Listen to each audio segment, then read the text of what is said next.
Ya, Shalom, jemaat yang dikasihi oleh Tuhan.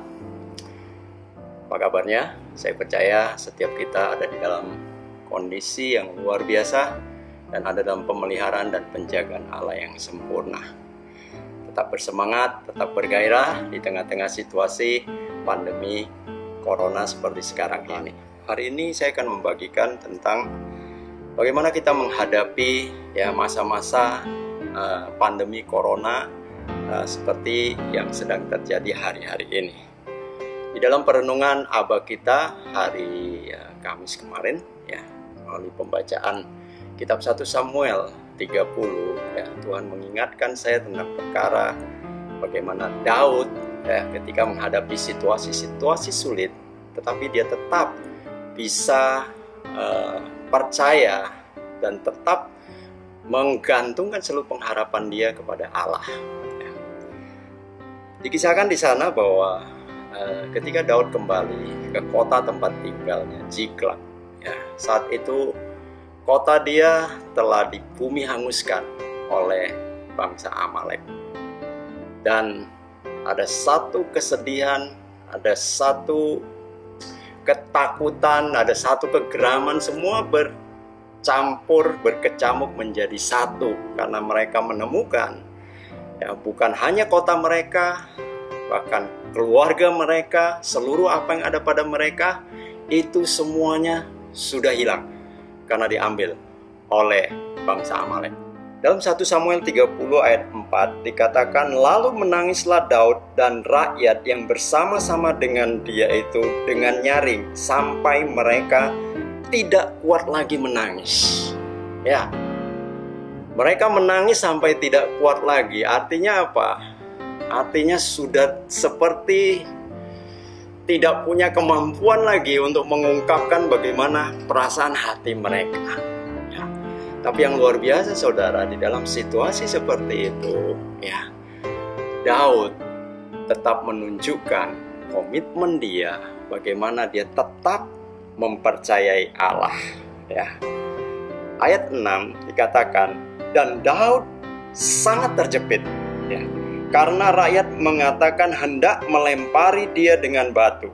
Seluruh rakyat itu telah pedih hati masing-masing karena anaknya laki-laki dan perempuan. Lihat saudara, ayat yang ke-6 ini dikatakan, tetapi Daud menguatkan kepercayaannya kepada Tuhan Allahnya. Ingat, yang menghadapi situasi sulit pada waktu itu bukan hanya orang-orang yang beserta dengan Daud, tetapi Daud sendiri juga menghadapi situasi yang sulit. Karena apa? Karena kedua istri Daud juga ditawan oleh bangsa Amalek. Artinya apa? Kesulitan itu juga menjadi bagian di dalam kehidupan Daud. Tetapi yang luar biasa tadi dikatakan, Daud menguatkan kepercayaannya kepada Tuhan Allahnya. Saudara, mungkin situasi Daud agak berbeda dengan kita hari-hari ini. Kalau Daud berhubungan dengan apa yang dilakukan oleh bangsa Amalek terhadap dia dan orang-orang yang mengikuti dia. Kalau sekarang kita berhadapan dengan situasi pandemi Corona, di mana semua orang mengalami situasi yang sama, kesulitan. Tapi hari ini Daud mengajarkan kepada kita, di tengah-tengah situasi yang sulit yang sedang kita hadapi hari-hari ini, yang tidak ada kejelasan ke depannya, baiklah kita belajar seperti Daud. Kita semakin menguatkan kepercayaan kita juga kepada Tuhan. Karena apa? Karena kita mempercayai di dalam setiap situasi yang ada, Tuhan berdaulat di dalamnya. Ketika kita bisa menguatkan kepercayaan kita kepada Tuhan, maka kita akan melakukan hal yang sama seperti apa yang Daud lakukan. Ketika dia meyakini akan apa yang sanggup dilakukan oleh Allahnya, menjadikan Daud melakukan satu tindakan yang lain lagi, yang bisa terekspresikan dan bisa dilihat oleh semua orang. Ayat yang ke-8 dikatakan, Ya. Kemudian bertanyalah Daud kepada Tuhan. Saudara, ketika Daud percaya kepada Tuhan Allahnya, menunjukkan bahwa dia berani menaruh pengharapan dia kepada Tuhan Allah yang dia sembah, maka dia juga mempercayai bahwa Tuhan dan Allah yang dia sembah itu juga sanggup untuk menunjukkan bagaimana jalan keluar yang harus dia ambil. Hari ini, ketika kita menguatkan kepercayaan kita kepada Allah kita, berarti kita juga mempercayai bahwa Tuhan juga sanggup menunjukkan jalan-jalan yang harus kita ambil dan kita lakukan di tengah-tengah situasi ini, yaitu kita juga harus bertanya kepada Tuhan. Dalam arti apa? Berdoa. Ketika kita bertanya kepada Tuhan melalui doa-doa kita, saya mempercayai bahwa tidak ada perkara yang mustahil. Tuhan akan menyingkapkan, Tuhan akan menunjukkan hal-hal yang mungkin kita tidak pernah terpikirkan, mungkin yang kita tidak ketahui, tapi Tuhan sanggup untuk membukakan dan menyatakan itu kepada kita, sehingga kita bisa melakukan segala sesuatu tepat seperti apa yang Allah mau. Ketika Daud bertanya kepada Tuhan apa yang harus dia lakukan di tengah situasi dia dimarah oleh orang-orang yang mengikut dia, bahkan mau dilempar batu. Di tengah-tengah situasi dia kehilangan orang-orang yang dia kasihi karena ditawan oleh bangsa Amalek. Di tengah situasi dia kehilangan segala sesuatu harta benda yang ada pada dia. Dia bertanya kepada Tuhan apa yang harus dia lakukan. Dan Tuhan menunjukkan jawabannya kepada dia, bahwa dia harus mengejar bangsa Amalek yang telah menghancurkan kotanya, yang telah menawan orang-orang yang dia kasih. Ketika Daud mendengar itu dan dia tahu persis apa yang Tuhan mau, maka Daud dengan kesungguhan hati, dengan satu tekad yang benar, dia melakukan tepat seperti apa yang Tuhan mau. Ayat yang ke-17 dikatakan, dan pada keesokan harinya Daud menghancurkan mereka dari pagi-pagi buta sampai matahari terbenam. Tidak ada seorang pun dari mereka yang lolos, kecuali 400 orang muda yang melarikan diri dengan menunggang unta. Ketika Daud mentaati apa yang Tuhan katakan kepada dia, apa yang Tuhan perintahkan kepada dia, Daud mengalami kemenangan di dalam kehidupannya. Hari ini, Bapak Ibu Saudara dikasih oleh Tuhan, ketika kita sudah menguatkan keyakinan, kepercayaan kepada Tuhan, lalu kita bertanya kepada Dia melalui doa-doa kita, saya mau ingatkan, ketika Tuhan mengingatkan sesuatu untuk kita lakukan, jangan kita tahan-tahan. Kita harus mentaatinya sama seperti Daud mentaati ketika Tuhan menyatakan bahwa dia harus berperang. Hari ini, apapun yang Tuhan ingatkan kepada kita untuk kita lakukan, mari kita lakukan dengan satu keyakinan bahwa Tuhan pasti menyertai kita. Saya mempercayai ketika kita berani untuk melangkah seperti apa yang Tuhan mau, seperti apa yang Tuhan ingatkan kepada kita, maka Dia akan memberikan kemenangan atas hidup kita. Ayat 18, Daud melepaskan semua apa yang dirampas oleh orang Amalek itu. Juga kedua istrinya dapat dilepaskan Daud.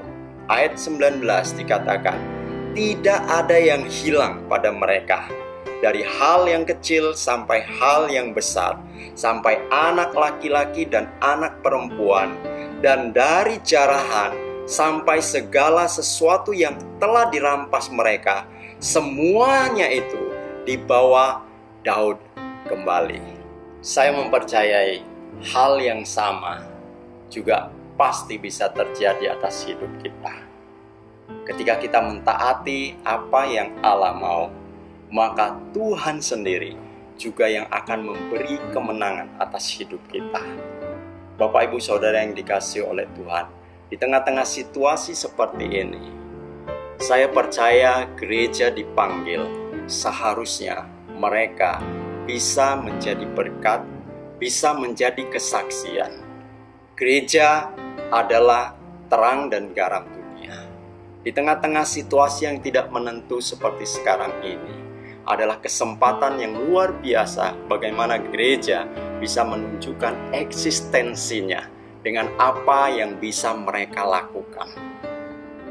Sama seperti kesaksian Ibu Eko atau Ibu Jaminten yang kita kenal, ya, dia membuka usaha warung, ya, menjual makanan. Tapi luar biasa, saudara, di tengah-tengah situasi pandemi, ya, semua kena imbas. Dia juga mengalami situasi yang sulit, ya, tetapi itu tidak menghalangi dia bagaimana dia tetap bisa menjadi berkat bagi banyak orang. Bapak, Ibu, Saudara sekalian, hari ini saya sedang mengunjungi warung Ibu Eko, ya, salah satu jemaat kita yang buka usaha rumah makan dan terdaftar di katalog. Bantu teman yuk.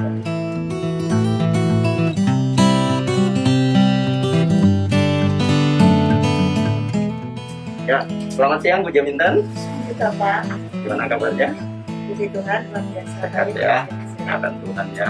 Oke, Ibu, ini kan dalam situasi darurat corona ya. Terus Ibu sebagai salah satu pelaku usaha warung ini, ya, dampaknya seperti apa untuk usaha itu? Ya, dampaknya sih luar biasa sih. Tapi saya nggak harus khawatir. Juga saya bisa memakan orang lain walaupun dampak di warung saya itu luar biasa. Biasanya saya masak nasi 8 atau 10 kilo, sekarang tinggal 2,5 kilo atau 3 kilo itu sampai sore. Kadang tidak habis. Tapi ya saya syukurin aja seberapa yang saya dapat, itu saya bersyukur, tetap bersyukur. Saya berserah sama Tuhan. Tapi kira-kira dengan situasi yang Ibu alami, apa yang Ibu bisa lakukan sih bagi orang lain? Keadaan seperti ini memang banyak yang datang ke sini itu dia ngeluh, curhat gitu. Jadi saya juga harus bisa menguatkan mereka, saya harus bisa menjadi berkat bagi mereka. Untuk apa yang kamu bisa lakukan, lakukan. Jadi jangan mengeluh, lakukan saja. Pesan apa sih yang Ibu bisa berikan kepada teman-teman, kepada jemaat mungkin di dalam situasi ini? Apa sih yang mereka bisa lakukan untuk menjadi berkat bagi orang?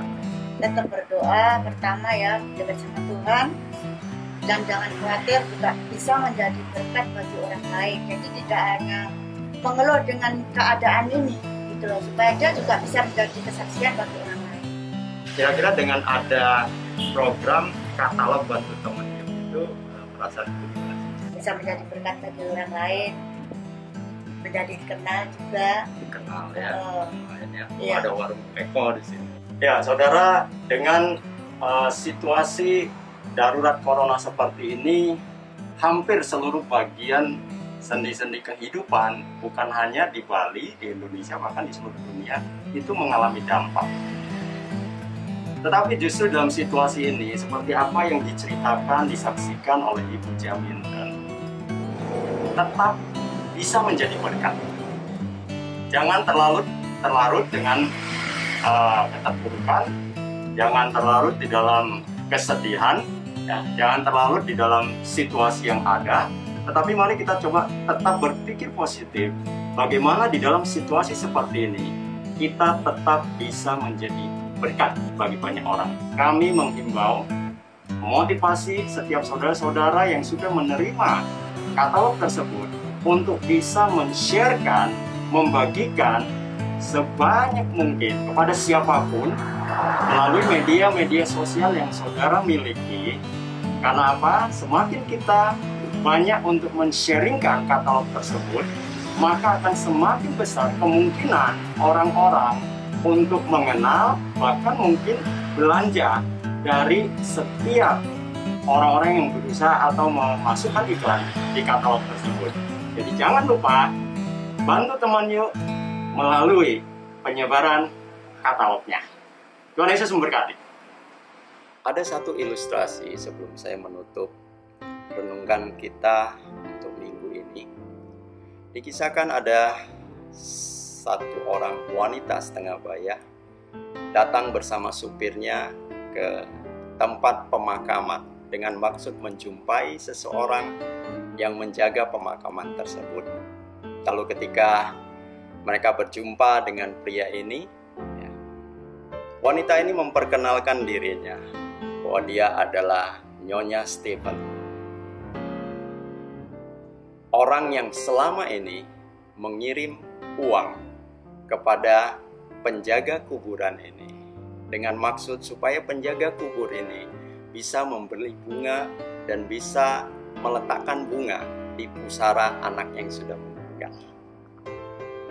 Ketika bertemu dengan sang penjaga kuburan, wanita ini berkata, "Bapak, terima kasih karena Bapak selama ini telah menolong saya untuk membelikan bunga melalui uang yang saya kirim setiap 2 minggu sekali, ya, supaya bunga itu bisa ditaruh di atas pusara anak saya. Menurut dokter, hidup saya sudah tidak lama lagi, jadi saya mau mengucapkan terima kasih kepada orang-orang yang telah berjasa di dalam kehidupan saya." Sang penjaga kubur ini berkata, "Oh, jadi Nyonya yang selama ini mengirimkan uang untuk saya membeli bunga. Ya. Memang uang tersebut saya terima dan saya sudah pakai untuk membeli bunga. Tapi saya minta maaf Nyonya, bunga yang saya beli tidak pernah saya taruh di atas pusara anak Nyonya. Karena saya berpikir anak Nyonya sudah meninggal dan dia tidak membutuhkan bunga. Yang saya lakukan adalah bunga-bunga tersebut saya bagikan kepada orang-orang yang sedang sakit di rumah sakit, kepada orang-orang miskin, kepada orang-orang yang sedang bersedih hati, ya, kepada orang-orang tua jompo yang mungkin tidak diperhatikan oleh anaknya." Nyonya Stephen sangat terkejut. "Apa? Jadi selama ini kamu tidak pernah menaruh bunga ke pusara anak saya?" Dengan sedikit kecewa dan sedikit marah, Nyonya Stephen meninggalkan sang penjaga kuburan tersebut. 3 bulan kemudian, ada seorang wanita yang kelihatan lebih muda dan lebih segar kembali kepada sang penjaga kubur tersebut. Lalu wanita ini bertanya, "Bapak, apakah Bapak masih ingat dengan saya?" Lalu sang penjaga kubur melihat dan, "Oh iya, bukankah Anda Nyonya Stephen yang pernah bertemu dengan saya 3 bulan yang lalu? Apa yang terjadi dengan Nyonya?" Lalu Nyonya Stephen berkata kepada sang penjaga kubur, "Terima kasih Bapak. Dengan apa yang Bapak katakan itu menjadi pelajaran yang berharga di dalam hidup saya. Ketika saya pulang, saya merenungkan kata-kata Bapak bahwa kenapa saya harus memperhatikan yang sudah tidak ada, kenapa saya harus mengasihani diri saya, kenapa saya harus berpikir tentang sesuatu yang sebenarnya tidak perlu untuk dipikirkan. Lalu saya mulai memikirkan orang-orang yang ada di sekitar saya, memikirkan tentang orang-orang yang sedang sakit, orang-orang yang tidak diperhatikan, orang-orang yang terbuang. Lalu saya mulai memperhatikan mereka. Hampir setiap hari saya mengunjungi orang-orang seperti ini. Saya belikan mereka bunga, saya berikan mereka bingkisan, sesuatu yang membuat mereka bahagia. Ketika saya bisa melihat mereka tersenyum, saya juga merasa bahagia. Dan luar biasa, ketika 3 bulan berjalan, ya, dokter yang tadinya mengatakan umur saya tidak panjang lagi, tapi dia terkejut karena dia melihat saya demikian segar. Dan ketika dia mengetes seluruh hasil kesehatan saya dan katakan, kesehatan Nyonya itu sangat luar biasa, tidak ada satupun yang perlu dikhawatirkan lagi.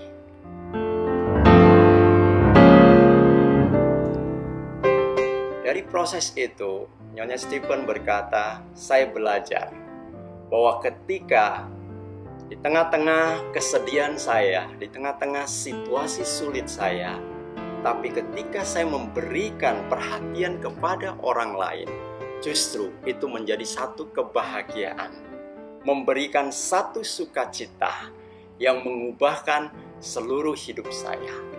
Terima kasih Bapak, Engkau telah mengajarkan pelajaran yang berharga di dalam hidup saya.